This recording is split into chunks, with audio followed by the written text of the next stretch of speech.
Hi guys, welcome to the Python Essentials exercises. This notebook provides exercises to test your understanding of Python basics. If you find these exercises challenging, then you may not have enough programming experience. You need to spend little more time to understand Python's basics before you continue to this course. I recommend going back to the Python Essentials sections and watch the videos again. Or you can follow these links to read little more on the Python basics. So let's move on to the exercise overview.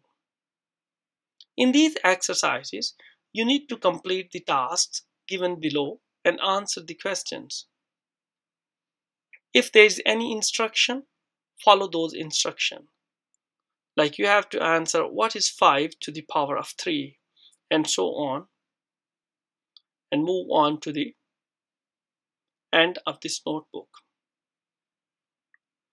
Note that if you write your code in this cell just before the output, you will lose the output. Because when you run your code, you will lose this output and your output will be printed on this existing output. So please write your code in the provided space where you find. To avoid overwriting the output, please code here. In this way, you will not lose the existing output. Try these exercises yourself before moving on to the solution section. See you in the next lecture where we will solve these tasks. Good luck.